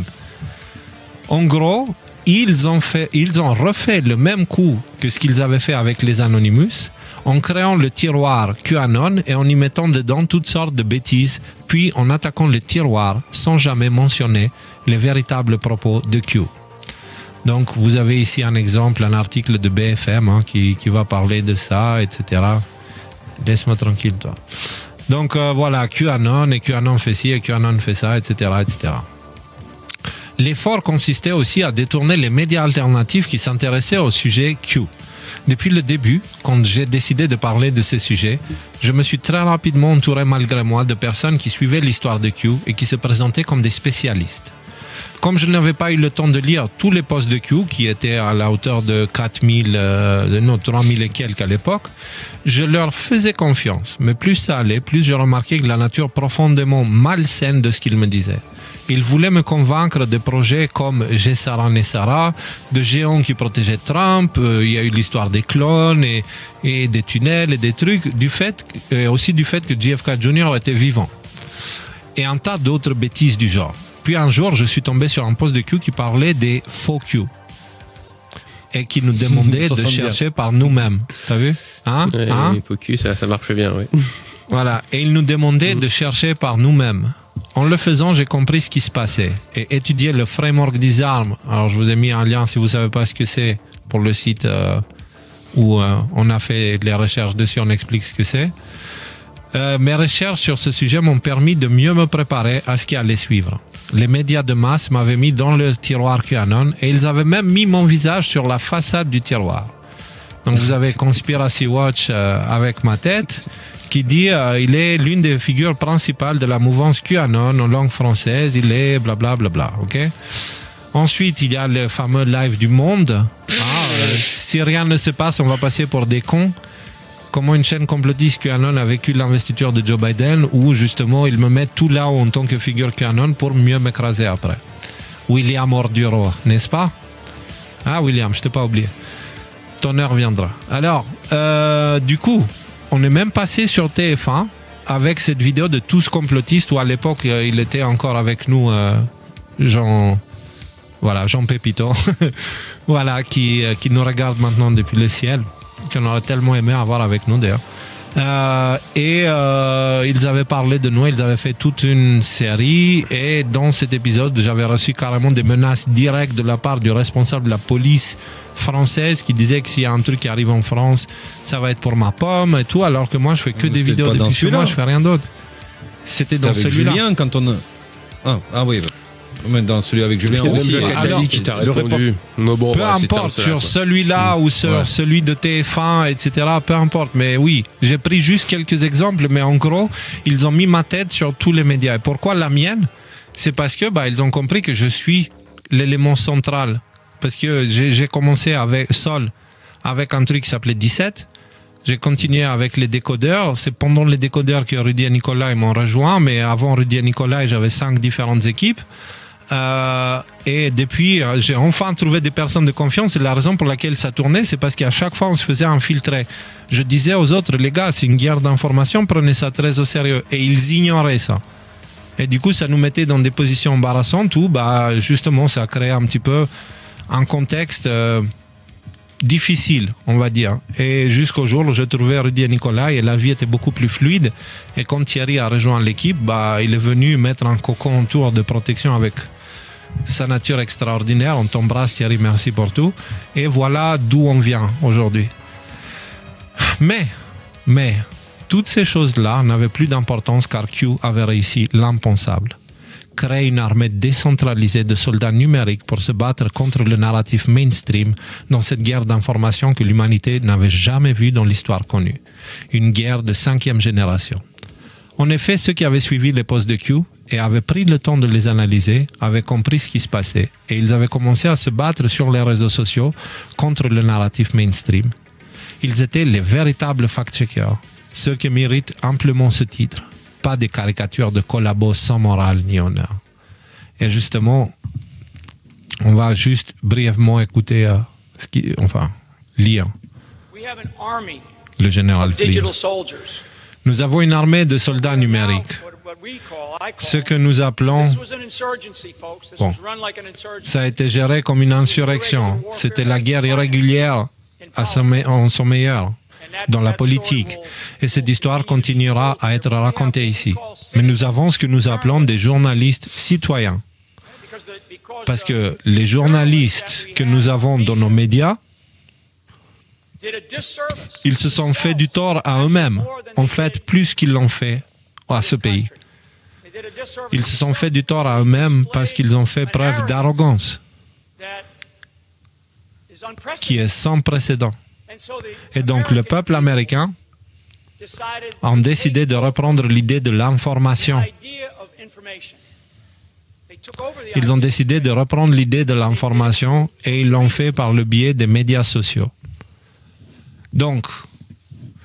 Alors lui, c'est Mike Flynn, hein, c'est le même qu'on voyait tout à l'heure dans le tweet de là-haut, là, pour ceux qui arrivent. Et donc là, il était en 2020 quelque part, ou même, non, même avant ça, je crois. Alors, concrètement, les soldats numériques, ces personnes qui se sont battues sur Internet, ils sont devenus comme des détectives privés. Et ils ont fact-checké de nombreuses fois les médias mainstream sur différentes histoires. Il y a eu vraiment beaucoup de cas où les médias mainstream lançaient un narratif genre avec l'immigration qui arrivait de l'Amérique du Sud, etc., etc. Et tout de suite, les anons, alors il ne faut pas qu'on les appelle comme ça non plus, mais les personnes sur 4chan, ils trouvaient des éléments où ils montraient les journalistes organiser les scènes, etc., pour montrer que tout ça, c'est une opération psychologique. Et donc, ces personnes hautement intelligentes qui publiaient les posts sur 4chan de façon anonyme démasquaient les opérations psychologiques de la CIA. Et leur travail avait été repris par d'autres personnes comme nous qui faisions office de mégaphone de ces choses-là. C'est juste, c'était très important d'avoir les bonnes sources pour éviter de dire des conneries. Et malheureusement, il y a beaucoup plus de mauvaises sources aujourd'hui que de bonnes. Des bonnes sources sur le sujet en France, à part nous et Alexis, je connais personne d'autre. Je vais être honnête. C'est sérieuse. Je connais d'autres, mais je parle de façon sérieuse, qui prennent ça au sérieux et qui ne le font pas en se tapant le torse devant un miroir ou je sais pas quoi, tu vois. Donc, je parle du sujet Q, spécifiquement. Okay? Il y en a beaucoup qui ont apparu ces derniers temps et qui propagent de la désinformation pour faire la même chose que les Anonymous, la même chose que QAnon et ces conneries-là. Ils cherchent à attirer les nouveaux arrivés parce que les dossiers Q, ils vont bientôt se réouvrir. Donc c'est pour ça qu'on fait cette émission, pour prévenir tout le monde de quoi il s'agit. Pas bientôt. Il y en a quand même quelques-uns qui sont déjà sur le feu, là, je pense. Oui. À Didi. Oui. Oui, Epstein et tout ça, oui. Il faut savoir que les posts de Q parlaient d'Epstein avant l'arrestation d'Epstein. Ouais. Faut savoir que ceux qui ont suivi Q dès 2017, ils ont vu les choses évoluer à l'époque. Hein. Alors, en détail de poids, on ne compte plus les synchronicités entre Trump et Q que nous avons longuement évoquées dans cette émission que Rudy a mentionné tout à l'heure. Juste un exemple de cette émission. Aux États-Unis, il est de coutume que le président reçoive un maillot de football qui porte traditionnellement leur numéro de président, comme on peut le voir sur ces photos. Donc Bush, qui était le 41e et 43e président, Clinton le 42e, Obama le 44e. Mais Donald Trump avait préféré le numéro 17, qui se trouve être aussi le numéro de la lettre Q, qui est 17e dans l'alphabet. Dans tout cela, il est aussi important de noter que Q utilise souvent l'expression « temps biblique », mentionnant de nombreuses fois la Bible ou en citant des versets. Donc, si vous cliquez dessus, ça vous ramène sur le site où Q cite des versets de la Bible. Donc, et là, vous avez quelques exemples. Et là, dans ce post, il dit « Dieu gagne » et il y a une photo de Trump avec la Bible. Et il y a ici une citation où c'est Éphésiens 6, de 10 à 18, qui parle de la guerre spirituelle. Justement, il dit, la guerre n'est pas contre la chair et le sang que nous luttons, mais contre les dominations, les autorités, contre les puissances de ce monde de ténèbres, contre les forces spirituelles du mal dans les royaumes célestes. Concrètement, cette phrase-là, avec ma compréhension d'aujourd'hui, c'est une guerre psychologique et spirituelle. Point. C'est une façon de l'époque de dire de quoi il s'agit. Et aujourd'hui, on appelle ça une guerre de 5e génération. Donc, celui qui a écrit l'Apocalypse connaissait parfaitement les guerres de 5e génération, alors qu'à l'époque, on était en guerre de 2e génération. Okay? Donc, et il parle aussi, j'aime bien, parce que dans les versets qu'il cite, il parle aussi de l'amour. L'amour, pertinent à rappeler ce soir. L'amour est patient, l'amour est bon, il n'est pas envieux, il ne se vante pas, il n'est pas orgueilleux. Il n'est pas grossier, il n'est pas égoïste, il ne s'irrite pas facilement, il ne garde pas de traces de ses fautes. L'amour ne se complaît pas dans le mal, mais se réjouit de la vérité. Il protège toujours, il fait toujours confiance, il espère toujours, il persévère toujours. L'amour ne faillit jamais. Donc c'est un extrait de 1 Corinthiens 13, versets 4 à 13. Concrètement, les valeurs de Q se manifestent à travers ces messages. Q était membre d'une plus grande équipe qui se battait pour la liberté d'expression, puisqu'il parle de guerre d'information tout le temps, la transparence, et était totalement contre la censure et l'oppression. Donc si maintenant on prend ces mots, on se rappelle que ce sont au mot près les valeurs identiques avec les Anonymous et Cicada 3301. Maintenant, je vais vous donner ma conclusion avec déni plausible. Ok? Une guerre sans précédent s'abat sur l'humanité en ce moment. Une guerre matérielle, financière, psychologique et même spirituelle. Un complot existe actuellement, celui qui est abordé dans la série Révélation, mais les comploteurs doivent faire face à une résistance qui est tout aussi réelle. En effet, pendant que l'Empire prussien passait de la 3e à la 4e vitesse, petit clin d'œil au 3e, 4e Reich, certains prenaient conscience de l'infiltration et le détournement des institutions étatiques et de l'industrie et commençaient à en parler depuis les années 50. JFK est le premier à avoir dénoncé ouvertement le complot en voulant supprimer la CIA, le FBI, etc. Mais avant lui, Eisenhower en avait parlé en dénonçant les dangers du complexe militaro-industriel que la Deuxième Guerre mondiale venait de laisser derrière elle. JFK voulait également supprimer la Réserve fédérale, institution qui était à son époque en train de prendre le contrôle de la finance mondiale. Nous avons parlé de la résistance et l'histoire de la résistance dans ces 2 épisodes de la série Révélation. Les Anonymous étaient une première manifestation de cette résistance internationale, mais ils ont dû retourner à l'ombre car le danger était plus grand que ce qu'ils croyaient, et leur message se perdait dans une botte de foin de désinformation propagée par l'État profond pour brouiller les pistes. De ce fait, ils étaient de retour avec Cicada 3301 sur la même plateforme 4chan et toujours de façon anonyme pour trouver des gens hautement intelligents pour mener à bien leur mission de contre-piratage des élections américaines de 2016. Je dis contre-piratage car les élections américaines et occidentales en général avaient été piratées depuis le NSC 10-2 du département d'État américain autorisé sous le président Harry Truman en 1948, qu'on a vu dans la série, l'épisode 9 de la série, qui donnait tout pouvoir à la CIA pour mener toutes sortes d'opérations secrètes sans avoir de compte à rendre à qui que ce soit. Et il se concentre notamment sur l'ingérence électorale. Et forcément, s'ils le font à l'étranger, ils l'ont fait aussi chez eux. Donc, les élections étaient piratées de base, de par les informations, de par plein de choses. Je tiens à préciser que ces gens hautement intelligents sont aussi les mêmes anonymes qui ont par la suite démasqué plusieurs opérations psychologiques de la CIA. C'était les premiers à les exposer et d'autres médias alternatifs comme nous, on prenait le relais et puis on le partageait à tout le monde. Okay? Donc il fallait être très intelligent pour trouver, chercher, savoir comment faire, etc. Q précise que l'État profond cherchera à semer le chaos pour bloquer l'opération Tempête et que la corruption avait atteint aussi le système judiciaire américain. Cela rend inévitable les tribunaux militaires et une situation globale très tendue que Q appelle le précipice. Quand Q est arrivé sur 4chan, tout était déjà fait. Les preuves incriminantes contre l'État profond avaient été cumulées. Les liens avaient été faits, il ne manquait plus que la préparation psychologique de l'opinion publique pour que cette dernière ne se voie pas victime de la dissonance cognitive et sombrer dans la folie lors des révélations. Cette émission arrive à temps, car comme l'a dit le général Flynn sur son tweet du 9 octobre 2024, 2 jours avant, ce soir, la véritable tempête arrive très bientôt. Attends.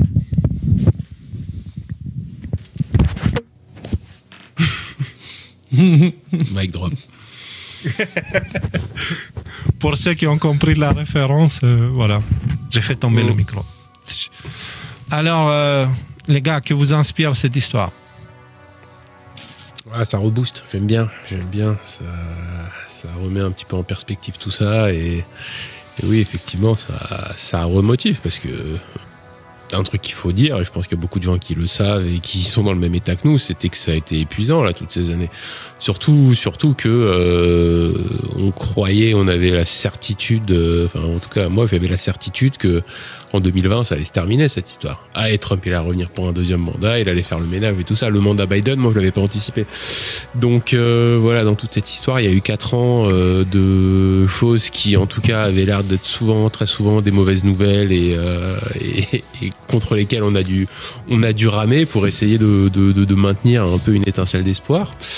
Et là, cette phase semble se terminer. Qu'est-ce qui va se passer en novembre? Écoute, on verra. En tout cas, ce qui est sûr, c'est que moi, à titre personnel, et je sais que vous aussi, c'est la même chose, je suis plus la même personne que j'étais il y a 4 ans. Donc, en fait, ces 4 ans ont été très, très formateurs, et je pense que la suite va s'avérer assez mouvementée, mais que, voilà, je pense qu'on s'est bien préparé. J'espère, en tout cas, qu'on s'est bien préparé pour affronter tout ça. Tu vois, la version des grands sages, c'est ne voir jamais les choses en deux. Gauche ou droite, haut, bas, noir, blanc, etc. Peu importe mes opinions sur Q, sur Trump, etc. C'est grâce à Q que moi aussi j'ai retrouvé la force de reprendre l'activité médiatique que j'avais abandonnée depuis Thinkerview, j'ai un doute. Okay? Sans Q, je serais probablement suicidé. Voilà, je ne vais pas exagérer, mais j'y avais songé et j'étais pas loin de le faire, tu vois, en voyant surtout le virus arriver. Q, aussi, en insistant sur l'aspect biblique de la chose, m'a remis vers la Bible, et la Bible, elle m'a rapproché du Christ, et le Christ m'a sauvé la vie. Et maintenant, je suis un humain qui ne s'identifie pas en tant que chrétien, juif, musulman ou je ne sais pas quoi. Je m'identifie de la même religion que le Christ lui-même, en fait. Et le Christ n'était pas chrétien. Le Christ était juste un fils de l'homme. Je dis juste, mais c'est la plus grande des honneurs. Vous comprenez ce que je veux dire? Le Christ n'était pas chrétien. Les Juifs n'étaient pas juifs. Mahomet n'était pas musulman. Le Christ ne croyait pas au Christ? Non, il l'était. C'est très bien que tu le dises. C'est justement la différence entre les dogmatiques et ceux qui incarnent l'esprit du Christ, c'est que certains croient au Christ et d'autres l'incarnent. Et c'est ce que le Christ attend de nous, de ce que j'ai compris de son message, et c'est ce que j'essaye de faire, et c'est ce que j'invite tout le monde à essayer de faire, d'incarner les valeurs que le Christ nous a transmises lors de son bref passage sur cette terre, qui n'était pas le seul d'ailleurs, et que dans le futur on verra. Le Christ en réalité, voilà, il a toujours été présent. Alors, sur ce, les amis, de ce fait, je parle de cette histoire-là parce que je pense que Baron Trump, c'est celui que les plus dogmatiques appelleraient l'antichrist ou je sais pas quoi. C'est le leader qui va venir à un moment donné faire des choses qui vont paraître bizarres au moment où il les fera. Il va parler du temps et tout. Est-ce que je le considérais comme le mal absolu? Non, je le considère comme la conséquence de la causalité que l'humanité a entamée avec la chute il y a longtemps. Après son passage, il y aura de l'équilibre sur la Terre à nouveau. Il viendra clamer les dettes que l'humanité a accumulées. Tu sais, on parle de dette publique, on ne sait même pas à qui on le doit. En vrai, on le doit au futur. Et le truc, c'est que la réalité, elle a un mécanisme de sécurité. Quand tu t'endettes au futur, il y a le collecteur qui vient. Tu vois? J'aime bien le film, là, comment il s'appelle, une terre pour les hommes, je sais pas quoi, là, avec l'acteur, tu sais, qui a une tête flippante, tueur en série qui tuait avec l'arme des vaches, là. Bref. No Country for Old Men, non? C'est ça, No Country for Old Men. C'est justement, le mec, c'est le collecteur, c'est cet esprit-là, il incarne cet esprit-là que rien ne peut arrêter, en fait, finalement, qui emmène l'équilibre. Bref, et donc, du coup, je ne vois plus les choses en noir et blanc, même la désinformation qui nous a été propagée, qui nous a lancé dans les flammes et dans toutes sortes d'enfers, elle nous a servi à nous rendre plus forts. Tout ce qu'on a vécu jusqu'à là, toutes les attaques, toutes les choses qu'on a traversées jusqu'à présent, ont fait de nous des êtres plus forts. Et je tiens à remercier sincèrement, ce n'est pas une blague, je tiens à remercier sincèrement mes ennemis, nos ennemis, tous ceux qui m'ont attaqué, m'ont diffamé, m'ont insulté, ont fait toutes choses dégueulasses sur moi. Je les remercie parce que c'est grâce à eux qu'aujourd'hui, ils ne peuvent plus rien sur moi. Et je me sens prêt pour traverser cette tempête. Je me sens à la hauteur. Et c'est grâce à eux. Q m'a initié, tu vois, m'a montré une direction. Leurs attaques m'ont appris comment je ne dois pas être et les erreurs que je ne dois pas commettre. Et maintenant, j'avance. Et on avance tous les trois maintenant. Et voilà, je vois plus tout en noir, tout en blanc, voilà, tout est utile pour que les choses avancent. Voilà. Nico, c'est pas la fin de l'émission, c'est la fin de l'épisode 11. Comment tu clôtures cet épisode? Écoute, je suis content qu'on aurait pas. Je suis content qu'on aurait parlé justement de l'opération Q et globalement de. Ça nous introduit en fait dans les schémas en fait très inférieurs, qui est très très sous-jacent qui se passe aux États-Unis. Ça nous réintroduit devant et c'est super important parce que il faut du temps pour beaucoup de choses. Tu sais, on a parlé, on a fait aussi des émissions, on a dit il y a certaines choses qui prennent beaucoup de temps pour se faire. Mm-hmm. Et là, même après que Q a commencé à poster les messages, il a fallu pas mal de temps à ce qu'il y a beaucoup de choses bougent, beaucoup de petites personnes qui semblent être pas très importantes, mais on a vu par exemple dans la formation de la CIA qu'un des rôles principaux c'était adjoint du comment il s'appelle des opérations spéciales, oui, adjoint du secrétaire d'État dans les opérations spéciales. Donc c'est juste pour se rappeler à quel point il est important, à quel point c'est un jeu d'échecs où en bougeant les petits pions, tu changes complètement le tableau général. Et là, il y a beaucoup de pions qui ont été bougés, avec évidemment les oppositions d'un côté ou de l'autre. À un moment donné, quand le fruit mûrit, il vient l'heure de la cueillette, et c'est à ce moment-là qu'on le déguste. Hein. Je crois qu'on arrive à la dégustation. Enthousiaste. Super. Alors, du coup, je vous propose qu'on passe à la suite avec l'actualité, mais cet épisode 11 de la série Révélation arrive à terme. Rendez-vous la semaine prochaine pour la suite. Maintenant, on continue avec l'actualité. Bisous.